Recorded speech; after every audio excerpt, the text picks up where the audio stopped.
요한일서 1장 17절로 23절까지를 보시겠습니다.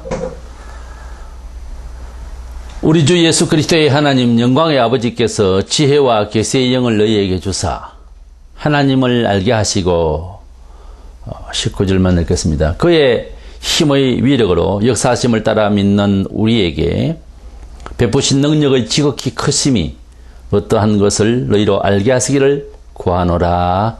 아멘. 구약시대에는 극소수의 사람을 선택하셔서 하나님께서 성령의 감화를 주시고 메시지를 주시고 또 능력들을 주셔서 하나님께서 이스라엘 백성들을 어떻게 간섭하시는가, 또 하나님께서 주시고자 하는 메시지를 또 증거함으로써 하나님의 존재와 또 하나님의 역사하심에 대해서 대리로 일을 할 수 있도록 그렇게 부르시고 감동을 시키셨습니다. 신약에 와서는 예수님께서 직접 하셔서 하나님 아버지께서 하시는 말씀 그대로 내용과 능력과 그 권위로서 그대로 말씀을 하셨고, 그 말씀을 듣고 보고 만져보고 한 모든 말씀, 예수 그리스도를 통한 하나님의 음성에 대해서 사도들은 성경책을 이렇게 준비를 해서 또 서신들을 통해서 하나님의 의도에 대해서, 하나님의 섭리에 대해서 예언을 하고 가르치고 했습니다. 그런데 신약에 보면은 구약에 예언은 되어 있습니다만은 그들이 다 신의 감동을 받은 것은 아니었죠. 신약에는 예수 그리스도를 통해서 모든 사람이 성령의 감화를 받고 하나님을 바로 섬길 수 있는 이러한 시대가 된 거죠. 그래서 모든 사람에게 예수 그리스도를 통하여 구약의 특별한 극소수 사람에게 주셨던 감동을 다 주시겠다고 약속을 하신 대로 그야말로 사도들이 교회를 창설할 때에 바로 모든 사람들이 한꺼번에 다 성령의 감화를 받고 그야말로 신의 감동을 받는 사람들이 되어버렸죠. 이것이 바로 구약과 신약의 여러 차이점 중에서 가장 큰 차이점이라고 할 수 있습니다. 모든 사람이 하나님을 배웠고 기도할 수 있는 영적인 제사장이 된 거죠. 그래서 일명 만인 제사장설이라고 하는 이런 신학적인 표현을 하기에 이르렀죠. 그래서 하나님께서 구약시대에 세상을 바라보고 그 현 세상과 다가올 미래에 대한 세상에 대해서 사람이 둔하니까 하나님께서 어떻게 살아야 될 것에 대해서 또 대비해야 될 것에 대한 예언을 주셨어요. 근데 그 예언은 하나님께서 설정을 해놓고 사람을 그런 식으로 살도록 억지로 밀어넣는 이런 형식이 아니고, 하나님께서는 우리가 볼 수 없는 미래를, 그러니까 우리가 생활하고 우리가 활동하고 있는 어떤 미래에 대한 결과를 예측을 하시고, 그래서 지혜롭게 앞을 내다볼 수 있도록 하셨습니다. 경우에 따라서는 사람이 어느 정도 선까지는 사람들도 예측 가능한 일을 볼 수가 있습니다. 그러나 너무 멀고 또 우리가 가지고 있는 지식들이 도저히 그렇게 이해할 수 없는, 그럼에도 불구하고 우리가 그렇게 될 수밖에 없는 미래에 대해서 모를 수가 있어요. 그 당대에, 그 시대에는 전혀 모를 수가 있는데 하나님께서 알도록 하시는 거죠. 그런 면에 있어서는 그 예언이라는 것이, 원래 예언이라고 하는 이 말 자체는 먼저 본다는 말이에요. 사실은 선지자라는, 선견자라는 말이에요. 나비라고 하는 히브리어가 먼저 앞서 본다는 거예요. 그러니까 어떤 면에 있어서는 지식이죠. 어떤 면에 있어서는 지혜이거든요. 그래서 하나님께서 어떤 특별한 사람들 몇 사람을 불러가지고 미래에 대해서 이해할 수 있는 지각을 줬다는 거죠. 그런 지각은 금세 알아버리는 지각이기 때문에 신의 감동을 받은 사람이, 성령의 감동을 받은 사람이 그렇게 미래가 보일 수 있도록, 또는 현재를 이해할 수 있도록 이렇게 마음의 눈을 열고 확실한 깨달음을 우선 주신 거예요. 그것이 신약에 와서는 모든 예수 믿는 자에게 가능하도록 하신 거예요. 그것이 바로 오순절 날 성령이 임재하시고 또 모든 사람이 감동받은 사실대로 증거하는 역사적인 이 사도행적이죠. 사도들의 교회 창설과 선교를 했던 초창기의 최초의 어떤 모든 사적이 나와 있는 이 사도행전에서도 볼 수 있듯이 모든 자들의 성령의 감동을 받고 일을 할 수가 있는 이런 직분과 관계없이도 일을 할 수가 있는 시대가 바로 신약이고 또 소위 말하는 그 좀 완전한 표현은 안 됩니다만은 성령 시대가 된 거죠. 우리 오늘날 교회 시대를 때로는 성령 시대라고 합니다만 그러나 삼일째 하나님께서는 창세기로부터 지금까지 또는 마지막 날까지 똑같이 역사하십니다. 그러나 우리가 하나님의 일을 수행하는 데 있어서 그 범위와 대상과 그 일들의 그 섭리 방식에 있어서 보면은 모든 사람의 성령의 감동을 받아서 일을 할 수 있는 이런 일들은 구약과는 많이 다르다는 거죠. 이래서 이러한 성경 지명과 그 시대의 바른 이해의 표준, 이런 능력, 이런 지각은 어디서 오느냐 하면 성령께서 감동을 주셔야 안다는 거죠. 그것을 좀 더 세밀하게 소극적으로 생각하면 우리가 예수님을 구주로 받아들이는 개인의 신앙에서도 성령님의 지각으로 나를 보는 것과 내가 세상에서 배운 바 또 주변의 사람이 보는 그런 세상에서 나를 이해하게 하는 또는 내 자신이 스스로 이해하고 있는 것과는 많은 차이가 있는 거죠. 우리가 거울을 좀 더 맑은 거울을 보면 얼굴에 있는 티와 점 그리고 모양새와 빛까지 다 볼 수가 있잖아요. 우리가 손으로 볼 수 없으면 더듬어서 어떤 모양을 짐작을 할 수 있는 것과 확실히 보는 것은 엄청난 차이가 나는 거죠. 그래서 우리 자신을 비춰본다고 할까요?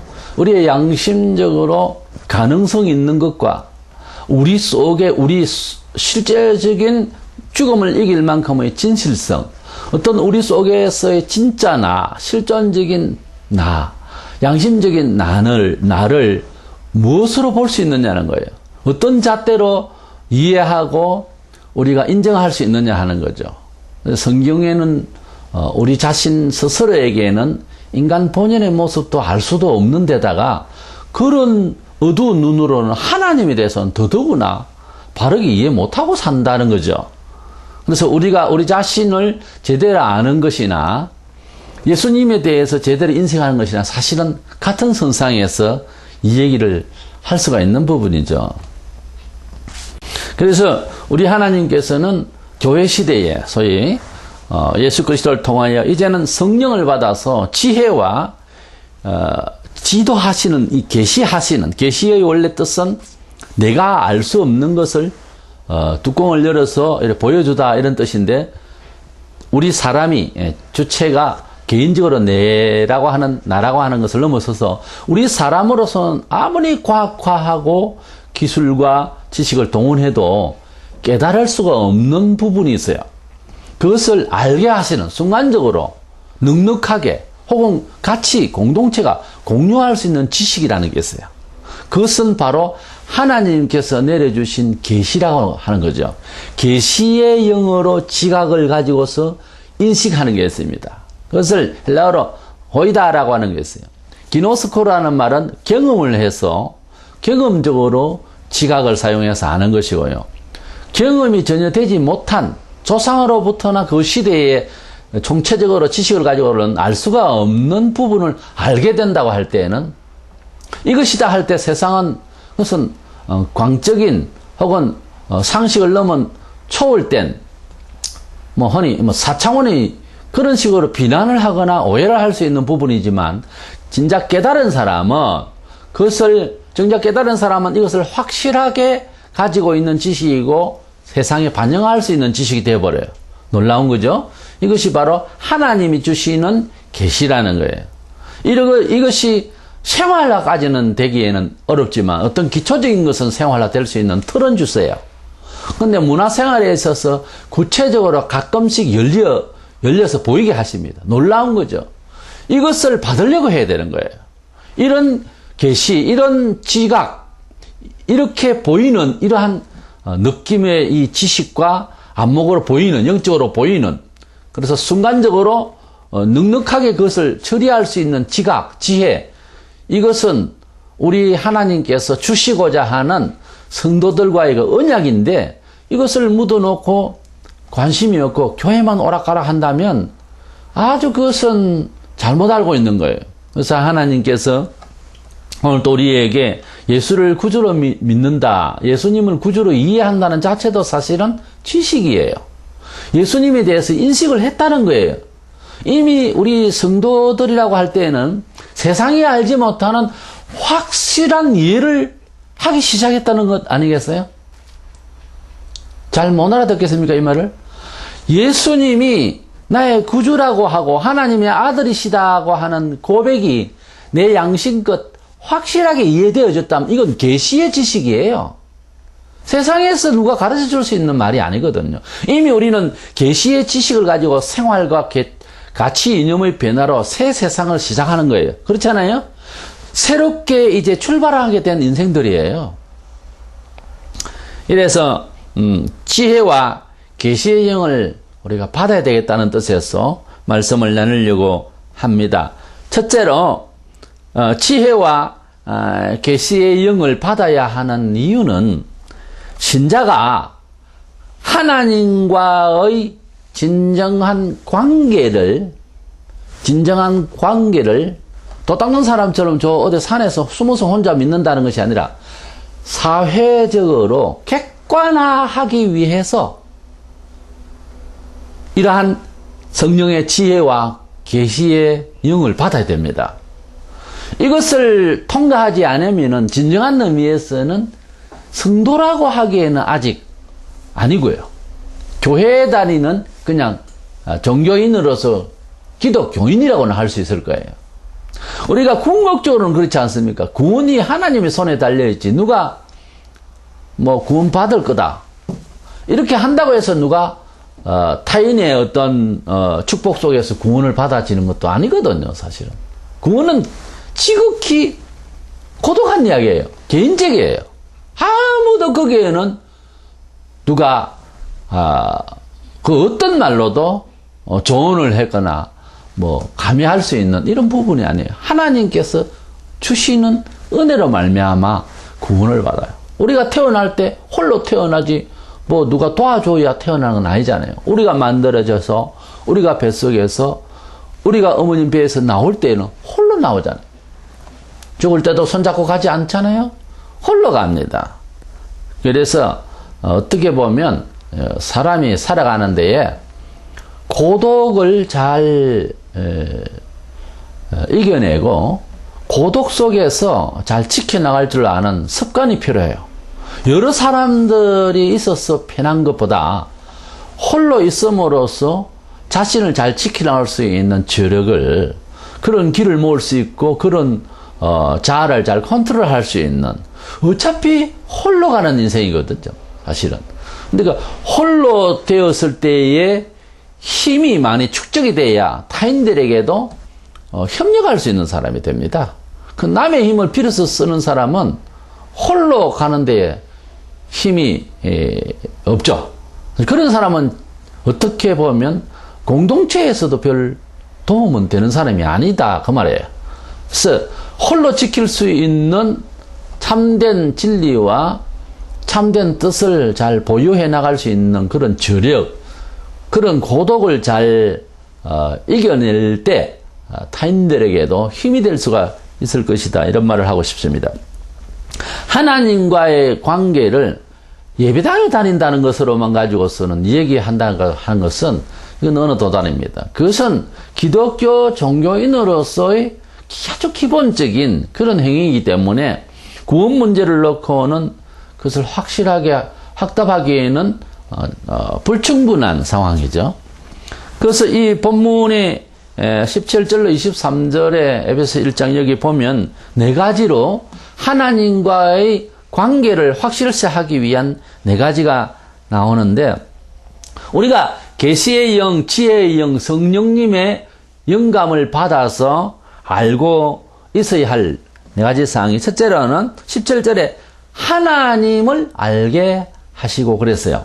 하나님을 어떻게 아느냐 하는 것은 굉장히 중요한 말입니다. 요한복음 17장에 3절에 보면 하나님을 참 하나님으로, 그리고 하나님 보내신 예수 그리스도를 역사적으로 어떻게 인식하고 있느냐 하는 것은 구원과 직결이 돼요.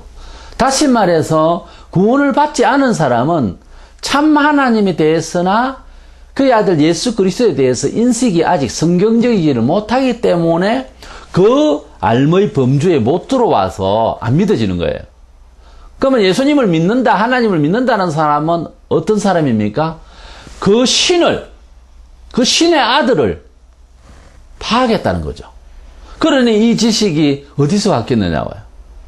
이게 세상에서 현명하게 또는 철학적으로, 합리적으로 이해할 수 있는, 과학적으로 이해할 수 있는 이런 대상인 것 같으면은 공부를 많이 하거나 상당한 부분에서 문제가 있어요. 특정인의, 공부도 뭐 돈이 있어야 하고 그런 세상입니다만 어떤 특정인만이 구원받을 수 있는 또는 만날 수 있는 신이 되어버려요. 그렇죠? 근데 그런 분이 아닙니다. 다행스럽게도 하나님은 그렇다고 해서 가난하고 병들고 억울한 사람들 편에 서서만 하나님이야. 또 그것도 아니에요.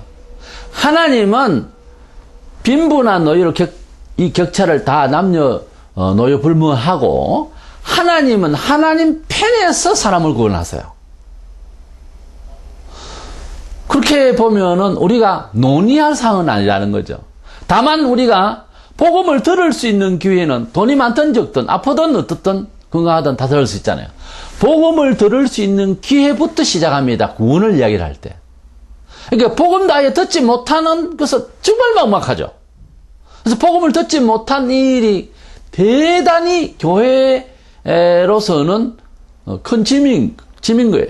그래서 선교는 하나님의 최종 목표예요. 예수께서 성천하시면서 유언하신 바예요. 어쨌든 사람들에게 알려라. 믿고 안 믿고의 결과에 대해서는 하나님의 소관이고 또한 우리 사람이 다시 또 제고해야 될 부분이지만 아예 듣지도 못한 일을 어찌 믿으리요. 로마서 10장 14절에. 그래서 들어야 되는 겁니다. 일단은. 그래서 기독교는 세계를 여러 바퀴 돌면서 계속해서 선교를 지금 하고 있는 거예요. 전도를 하고 있죠. 그래서 하나님을 알게 하기 위해서 계시의 영, 성령이 사람을 감화한다. 이 말은 하나님을 알았다는 말은 계시의 영을 받았다는 말이에요.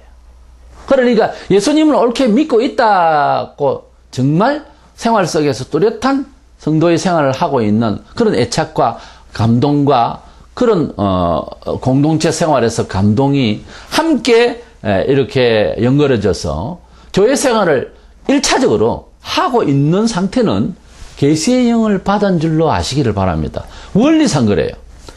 그리고 이 지혜와 계시의 영을 받아야 하는 것은 인생에 있어서 참 소망이, 그러니까 실말로 비전에 대해서 제대로 된 미래상을 주시는 거예요.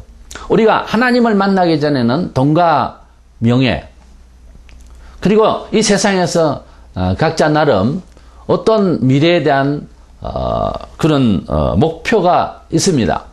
목표도 없고 살아가기가 사실상 여러 형편이 그래서 일수이겠지만, 그러나 사람은 죽는 날까지 어떤 목표 지점을 두고 달려가는 것이어야 하죠. 사실 그래야 사람이 살아가는 또 인내해야 할 이유가 되는 거거든. 목표가 상실되면은 의지가 약해집니다. 그렇죠? 심리적으로도 아무래도. 우리가 교회의 발전상도 교회사적으로도 봐도 굉장히 힘들고 핍박이 심화되고 또 살기 굉장히 그 문화적으로 여건이 어려울 때에 오히려 간절해지죠. 하나님의 실감나는 역사를 기대할 수밖에 더 있겠어요? 이 동시대에 살아도 뜻은 크고 아름다운데 현실이 받쳐주지 못할 때 일반 사람보다 더 많이 기도하게 되어 있어요. 자연히 그렇잖아요. 사람이 어렵고 힘들수록 더더욱 간절해지게 마련이죠. 간절해지지도 못하고 하면 전능합니다, 사실은. 사람이 살려고 하고 목표의식이 없어지면 태만해지고 그리고 나태중에 좌절하기 쉽죠. 그래서 그런 사람은 사실상 세상에 살아간다는 별 의미가 없는 사람이라고 봐야 되겠죠. 근데 우리가 사람이 살아간다고 하는 삶 자체는 목표를 가지고 있고 그 목표를 향해서 달려가는 맛이 있을 때 정말 역사에 동참하는 사람이라 이렇게 사람다운 사람이라 그렇게 봐줄 수 있을 거예요. 그렇지 않고 그냥 되는 대로 살고 먹고 자고 그렇게 하는 것은 삶에 있어서 기본적으로 지구촌에 있어서 삶을 살아가는 자세가 아닌 거예요.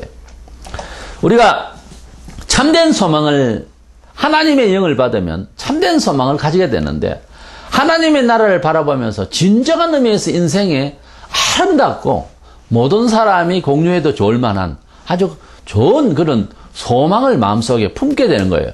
전에 없던 비전의 감각이 살아납니다. 계시의 이 영을 받으면은 영원한 가치를 알고 거기에 표대를 두고 삶을 이렇게 목표를 가지고 설정을 하고 달려가게 되어 있어요. 첫째 다른 것이 소망 없던 사람이 또 세상적으로 있던 소망도 변화를 받으면서 없는 사람은 있게 만들고 가졌던 소망은 개량을 해서 개선을 해서 매우 사람이 활동적이고 상당히 자기 자신에게 운동가가 되는 거예요. 예수를 믿으면. 예수 믿는데도 주일에 한번 삐꼰 보이고 얼굴은 죽은 상이고 그런 사람은 예수를 믿는 사람 아닙니다.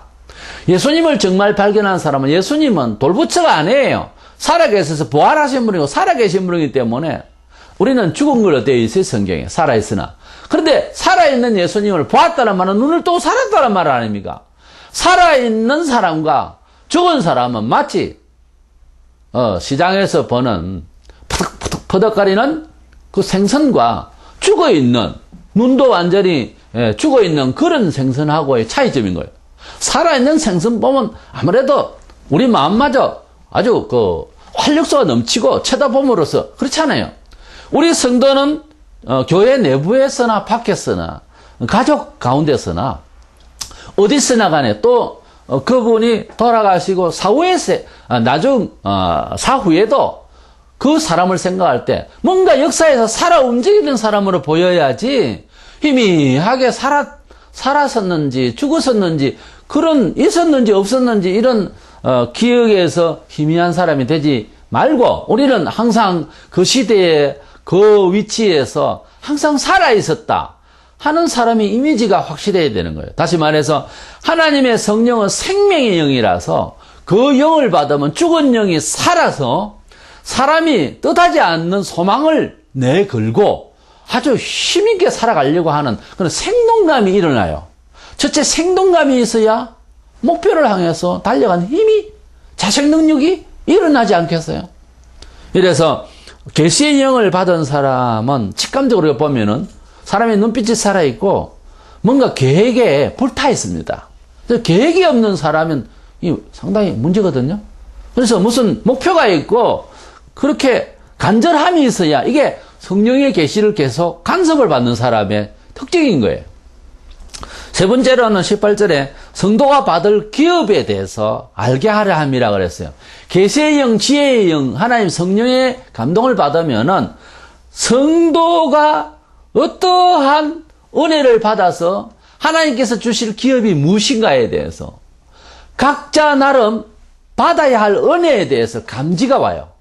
하나님께서는 주시고자 하는 것이 여러 부분에 있는데 마치 큰 부자인 아버지가 여러 아들을 두고 자녀를 두었는데 어떤 자녀는 무엇을 했으면 좋겠고 어느 자녀는 무엇이 필요하다는 것을 부모로서는 알고 있을 때에 그중에 자신을 잘 돌아보고 아버지의 마음을 잘 읽어서 뭐 사업을 하든지 또는 위정자가 되든지 또는 예술인이 되든지 자기 각나름대로의 요구를 이야기하고 대화가 이루어질 수가 있습니다. 그런데 기능상 건강 체격에다가 또는 또 음악성이 있는데 자기 자신의 특징을 묻어두고 아무 생각이 없는 사람, 아버지가 또 도와주고 싶고 또 사회가 필요로 하는 그런 인물인데도 정작 본인으로서는 그런 생각이 없을 때 얼마나 답답합니까? 이러한 사람에게 아버지로서는 너 이렇게 하면 좋겠다 해보라 하고 권유했을 때 조금이라도 자기를 돌아보고 하면 그런 기능과 조건을 갖추지 않은 자식보다 또는 남들보다 훨씬 더 진보할 수가 있는, 크게 이제 성장하고 성공할 수 있는 그런 자녀가 되지 않겠습니까? 우리가 예수 그리스도 이름 아래에서 모두 다 똑같은 은혜를 받아서 계시의 영을 이미 시작되었습니다. 받아가지고 하나님의 존재와 하나님의 역사에 대해서, 하나님 은혜에 대해서 또 비전 감각까지 다 들었습니다. 그런데 하나님께서 우리에게 주시고자 하는 어마어마한 것들이 있는데 이것은 이상하게도 사람들이 특별한 사람만 받을 수 있을 거야 이렇게 생각을 하고 기도를 하지 않아요. 하나님께서 주실 그 많은 것들이 있는데 물론 뜻없이 아무렇게나 주실 것은 아닙니다. 노력하고 또 소원하고 또 하나님 영광 위해서 이 복음을 위하여서 어떻게 일하고자 하는 필요에 의한 모든 것들을 구할 생각을 하고 그리고 노력하면 하나님께서 계속해서 부어주심이 넘는 가운데 있게 하시고 오병이의 기적을 행하시는 그 하나님께서 오늘날에도 우리가 하나님의 뜻대로의 어떤 삶을 필요로 한 것들을 구한다면 반드시 주시기로 약속되어 있는 것이 성경인데 우리는 여러 부분에 있어서 그저 우리가 가지고 있는 힘으로 다 하려고 하는 습관이 있어가지고 기도로서 일을 처리하려고 하는 이런 게 습관이 되어 있지 않습니다. 우리는 하나님께서 우리에게 주시고자 하는 놀라운 기업이 그 기업이라고 하는 것이 뭐 이제 사업하는 기업이라는 뜻만이 아닙니다. 우리가 할 수 있는 많은 정치, 경제, 사회 부분에 있어서 하나님께서 주시고자 하는 많은 성도들의 기업이 있다는 것을 알고 이 지혜와 계시의 영을 받아서 구할 수 있어야 된다는 거죠. 기독교의 전년 역사 동안 그것을 깨닫고 구하고 노력해가지고 이루어놓은 일들이 굉장히 많아요. 사람으로서 할 수가 없는 놀라운 일들을 많이 해냈죠. 그리고 19절에 보면은 하나님이 베푸시는 큰 능력들이라는 게 있어요.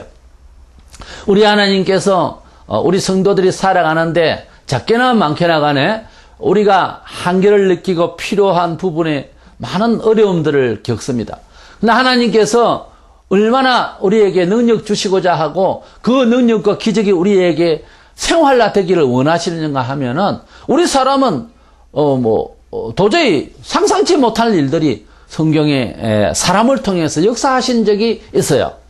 그것이 그렇게 실현되어야 할 경우는 지금도 가능하다는 거죠. 실현되어야 할 이유가 성립이 된다면. 예를 들어서 홍해가 갈라지는 역사. 그게 옛날이든 지금이든 있을 수 없는 지구촌의 일이거든요. 자연을 봤을 때. 하나님께서 갈라놔야 하기 때문에 갈라난 거예요. 태양이 머무르는 이런 일, 여호수아의 기도로. 태양이 머무를 수가 없어요. 지구가 돌아가야 되고 한데. 그러나 머물게 하시는 하나님은 당신의 물건이니까 마음대로 할 수가 있는 거예요. 떡 5개, 물고기 2마리로 5,000명을 먹인 이 말이 되는 겁니까? 물이 포도주가 된다. 이건 안 되는 이야기죠. 질적 변화는 사람이 그냥 통에 물을 부었다가 또 다시 부어낸다고 해서 그게 어떻게 질적으로 변화가 옵니까? 있을 수 없는 일을 하나님은 하시거든요.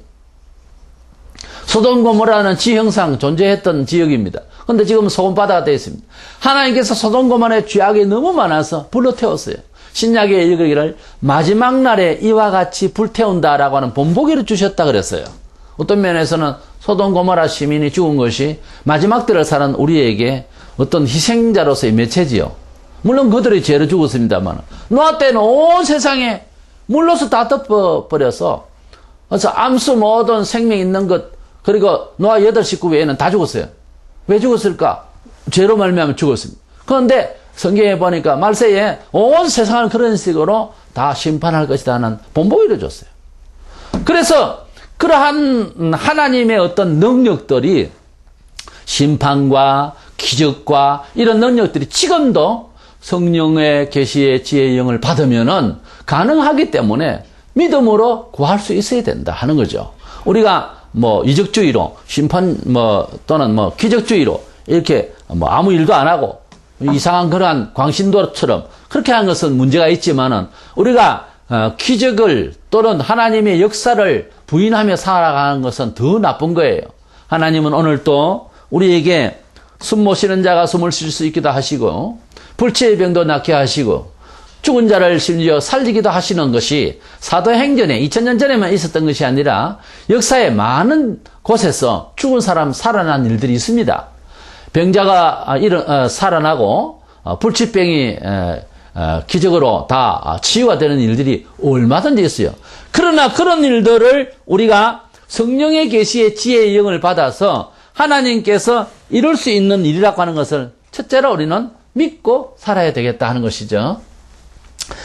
그런데 이런 일들을 비판하고 하는 것은 소망에 대해서도 비판하는 것이고 심지어 자유주의 신학자들이 하나님에 대해서 또는 자유주의 신학자들이 말하는 무슨 WCC나 이런 데서 말하는 구원 문제에도 다른 종교에도 구원이 있다는 도 이게 모두 다 하나님의 계시가 아닌 지식과 감각을 하는 소리들이에요. 그러니까 이게 잘못된 거죠. 믿으려면 모든 것이 다 가능해야 되는 거예요. 하나님께서 주시는 은사이니까요. 골로새서 3장 10절에 보면은 우리가 예수를 믿는다고 할 때 정신적으로는 새 사람을 입었다라고 되어 있어요.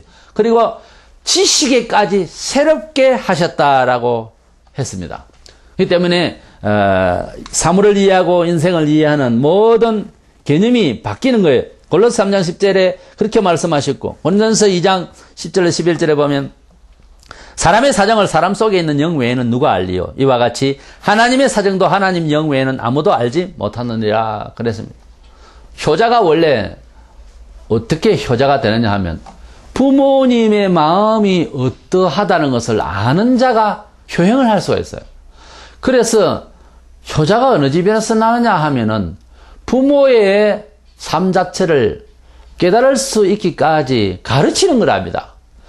이렇게 해서 너희를 밥을 먹이고 너희를 이렇게 키운다라고 하는 것을 알게 한다는 거예요.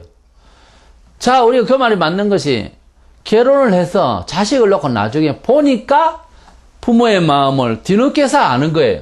그 말은 일찍이 미혼 때에 그 부모님을 어릴 때라도 어떻게 살아가시는가를 그래서 저절로 먹고 입고 하는 이 의식주 생활 되는 것이 아니라는 것을 알게 하는 것이 중요하다는 거예요. 그래서 부모님이 무슨 생각을 하시고 어떤 노력을 하시는 그것을 마음으로 확실히 깨닫고 그 자체를 제대로 습득을 하면 그때부터 효행을 할 수가 있는 거예요. 그렇잖아요. 나중에 출가해서 살아보니까 아는 거나 미리 아는 거나 같은 거예요. 우리가 하나님에 대해서 어떻게 알까요? 하나님은 우리를 어떻게 이해하시고 우리를 어떤 식으로 인도하시기를 원하실까? 그것은 하나님의 심정에 있어요. 그 하나님의 심정을 알려면은 하나님의 심정을 제대로 알게 하시는 계시의 지혜의 영 성령을 우리가 감동을 받아야 된다는 거예요. 사람의 지식으로는 우리들의 수준으로는 하나님의 수준을 모른다는 거예요. 스스로는. 그러니까 성령의 감화를 받아서 하나님의 뜻을 감지해서 하나님께 마치 부모를 깨달은 자녀가 효행을 하듯이 하나님을 깨닫고 그래서 하나님의 마음에 맞는 생활을 또 믿음을 가지고 교제를 나눌 수가 있는 자식들이 된다는 거예요. 그래서 우리는 성령님의 감화가 없이는 하나님의 사정을 모른다. 이런 차원에서 성령의 계시의 이 지혜의 영을 받기를 많이 간구해야 되는 결론에 도달합니다. 그러면 두 번째로 이 성령님의 놀라운 정말 필수적이고 너무 좋은 이 감화를 어떻게 하면 받겠느냐는 거예요. 알고는 있지만은 실행이 안 되는 것은 성령의 작용이 안 되기 때문에 그렇거든요. 그렇기 때문에 성령님의 이 지혜에 대한 역동적인 이런 활동을 하게 하려면 어떻게 해야 되는? 우리가 성령의 감화를 받아야 되는 거거든요. 방법이 없어요. 성령의 감화를 받아야 되는 거예요. 그걸 네 가지로 첫 번째로는 성경을 이해할 때 성령님의 감각 능력을 받게 됩니다. 누가복음 24장 32절에 우리에게 말씀하시고 우리에게 성경을 풀어주실 때 우리 속에서 마음이 뜨겁지 아니하더냐 그랬어요. 역시 기독교의 전전 역사의 복음 사역에서는 성경이 항상 함께 가야 했었습니다. 뜻과 그리고 뭐 다른 문화적인 이런 매체를 통해서 사람을 선도한다 하지만 그걸로서는 부족합니다. 그걸로서는 완벽하지는 못합니다. 성경 말씀을 가지고 비록 지금은 그에게 어떤 문화적인 혜택을 못 줄지라도 전하지 못할지라도 성경 말씀 자체 하나님의 뜻을 전달하는 것이 상당한 효과를 가져왔다는 것을 우리 기독교 역사에서 볼 수 있습니다. 하나님의 말씀을 제쳐놓고 인간적인 이러한 문화적인 형태로 선교를 했을 때에 끝내 중세기의 암흑시대라고 하죠. 그러한 종교 타락까지 왔던 것을 우리가 보게 되는 겁니다. 그렇기 때문에 성경 말씀을 가지고서 한 사람을 개조하고 그리고 그 사회를 개량하는 이런 일들이 바른 성경적인 선교인 거예요. 종교개혁이란 말은 성경으로 돌아간다는 말이고 사람이 회개했다는 말은 안 읽던 성경을 그날부터 당장 무릎 꿇고 읽게 되어 있습니다. 사람이 회개를 하게 되면은 말씀을 사모하게 되어 있어요. 당장 따르는 첫째 증거가. 은혜를 받고 회개를 하게 되면은 성경을 머리맡에 두게 돼 있어요. 반드시 어디 가나 성경이 있어야 되는 거예요. 그래서 카페라든지 그 기독교인의 사이트에 가서 제가 판단을 할 때에 딱 들어가면은 설교와 성경을 중시하는 그러한 장소가 없으면은 디렉토리가 없으면은 이 카페는 아직 제정신이 아니다. 딴짓을 하고 있다. 아니면은 특별한 다른 카페다. 이렇게 보죠. 그러나 예수 믿는 자의 모임에는 항상 말씀이 있는 장소가 있어야 되는 거예요. 근데 어떤 카페 가보면 여기에 설교를 같이 듣자고 올려야 될지 그런 장소인지 아닌지 애매한 그런 제목들이 많거든요. 그래서 그렇게 볼 때에 저는 카페만 봐도 사람들의 정신이 지금 현재 어디에 지금 처해 있다 하는 것을 대략 짐작을 하게도 됩니다. 로마 10장 17절에 믿음은 들음에서 나오며 들으면 그리스도의 말씀으로 말미암았느니라 그랬어요. 하나님의 말씀을 들을 때에 믿음이 생기는 이러한 성령님의 작용이 있더라는 거죠. 두 번째로는 말씀을 순종하는 생활 가운데서 성령의 감화를 받습니다. 이것은 성령님이 감동을 해서 그리스도인의 삶을 온전히 사는 것도 있지만은 그것이 아니고 이제 믿기로 작정을 하고 목사의 교훈과 공동체가 원하는 교회 중심의 생활을 억지로라도 해나가는 자기 믿음을 그렇게 컨트롤하는 그런 경우의 생활이 많이 있습니다. 특별히 초신자 때는 아직 잘 알지 못하기 때문에 공동체의 움직임에 또 교회의 가르침에 따라가게 마련이죠. 또 우리가 기성교인이라도 이미 설정되어 있는 하나님의 뜻에 자기 생활을 좀 더 새롭게 하려고 목표를 세우고 또는 생활 패턴을 이제 다시 재정리를 해서 억지로라도 꼬집어서라도 졸지 않고 기도를 간다든지 이렇게 되잖아요. 자, 이렇게 생활 중에 하나님 백성이기 때문에 생활하는 생활 중에 고난이 오거나 어려움이 올 때에 이것을 피하지 않고 지금 내가 감동은 안 되지만 내 이렇게 살아가는 것이 사실은 그리스도인의 생활의 모습이다 하는 것을 확실히 마음에 품고 끝까지 인내하며 가면 어느 날 그 일을 가볍게 할 수 있고 하는 성령의 감화를 받아버려요. 시편 119편 71절에 보면은 고난당한 것이 내게 유익이라 이로 말미암아 내가 주의 율례들을 배우게 되었나이다 그랬어요. 우리가 하나님의 뜻대로 산다고 하는 것은 법칙이 또 문화의 룰이 세상과 다릅니다. 교회 중심으로 살려고 하면 여러 변에 있어서 첫째로 뭐 주일날마다 교회를 나온다는 자체가 처음에 교회를 나오면 손쉽지 않습니다.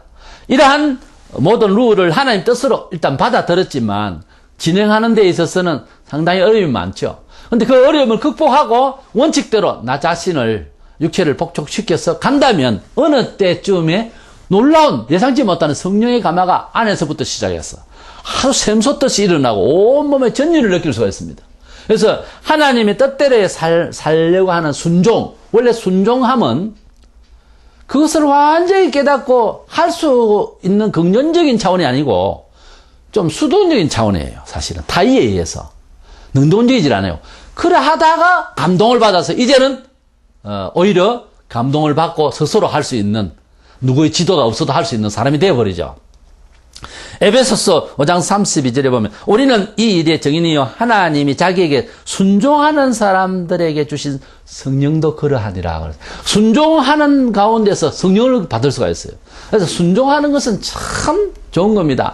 순종함으로써 모양새도 좋고 순종함으로써 성령 감화를 받으니 더 좋고, 이래서 순종이 제자가 되는 첨단이에요, 사실은. 그래서 순종을 잘하는 사람이 됩시다.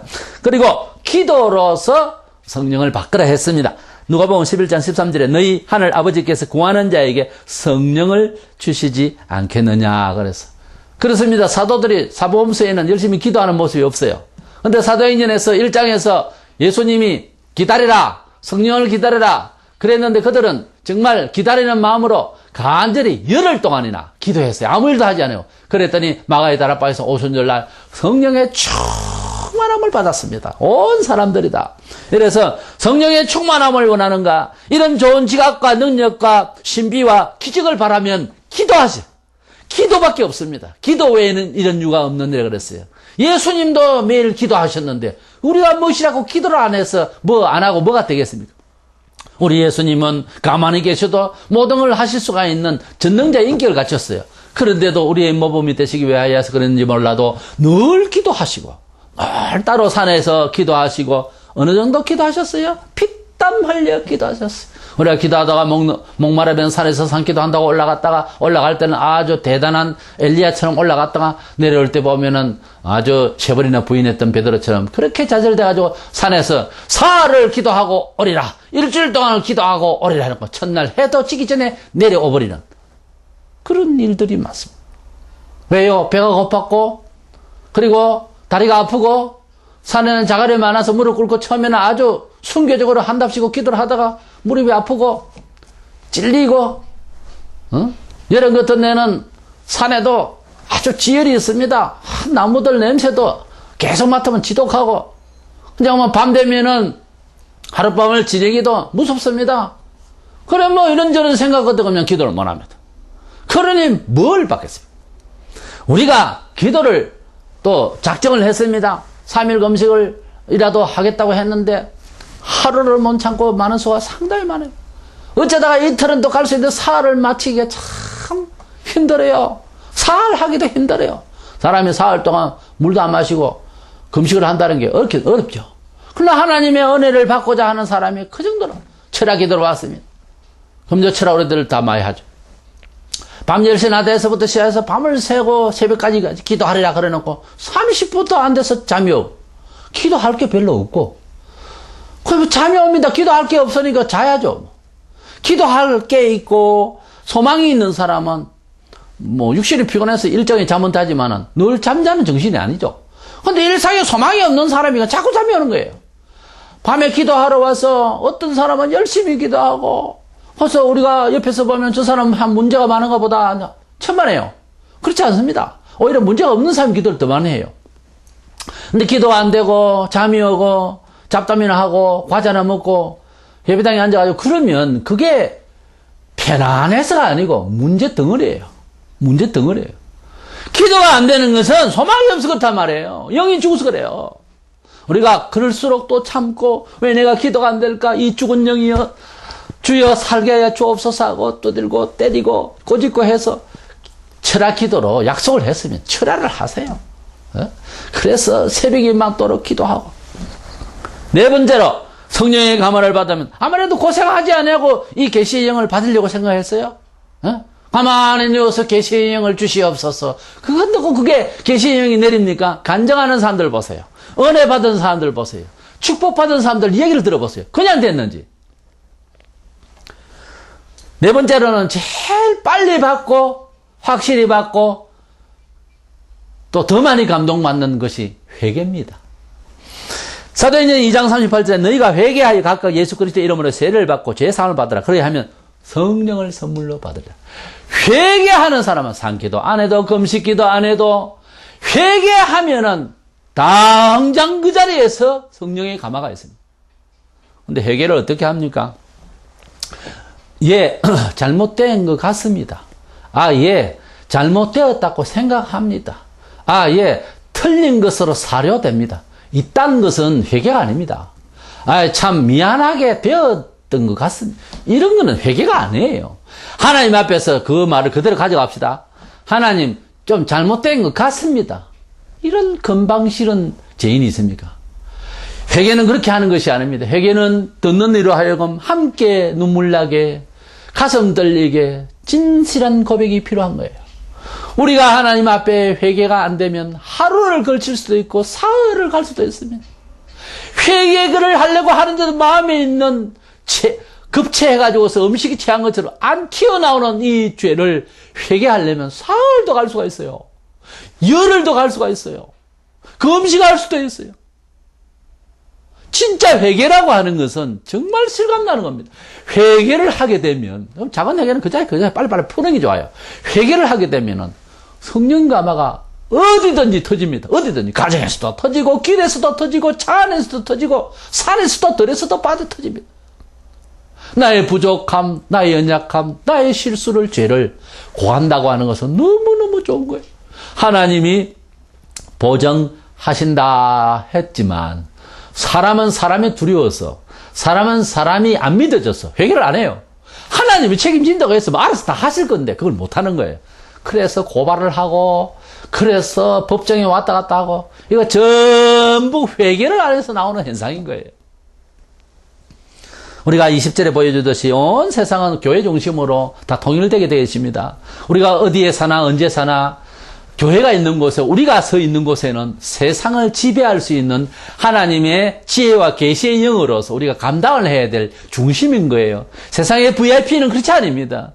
그 어디에나 무슨 호텔이고 무슨 그룹이고 간에 VIP 손님은 그리스도인이에요, 사실은. 왜? 진짜 살아갈 명목을 그리스도인이 갖고 있는 거예요. 하나님의 참 생명의 역사에 동참한 그리스도인이 그 장소의 VIP입니다. 그 장소의 제사장이요, 선지자요, 왕이다 그 말입니다. 이런 감각을, 우리의 채통을, 우리 세상 중에 있는 교회의 포지션을 알아야 되는 거예요. 그래 하려면 성령의 놀라운 권세 있는 지혜와 능력을 받아야 되는 거예요. 스가랴 4장 6절에 만군의 여호와께서 말씀하셨다. 이는 힘으로 되지 아니하면 능력으로 되지 아니하고 오직 나의 영으로 되는, 나의 신으로 되느니라 그랬죠. 우리가 세상을 살아가는 데에 어떤 지식과 기술 능력이 필요하고, 오늘날 정보 시대에는 또 정보도 또 알아야 됩니다. 하지만 뭘 많이 안다고 행복한 건 아니에요. 그렇게 이퀄가 되지 않습니다. 우리 하나님의 지혜의 계시의 영, 성령의 감화를 받기 위해서 이렇게 노력들을 하고, 날마다 때마다 그러한 영적 영역이 강하기 위해서 바쁜데, 남하고 비판하고 사담을 나누고 잡담 나누고 교회에 와가지고 그럴 시간 없어요. 우리가 바쁜 세월에 우리 교회 공동체 모임과 이런 데 잘 회집에 잘 참석해서 주의 영감을 받기 위해서 간절히 사모해서 지혜와 계시의 영의 인도 따라서 하나님의 사람답게 승리하는 저와 여러분 되시기를 축원합니다.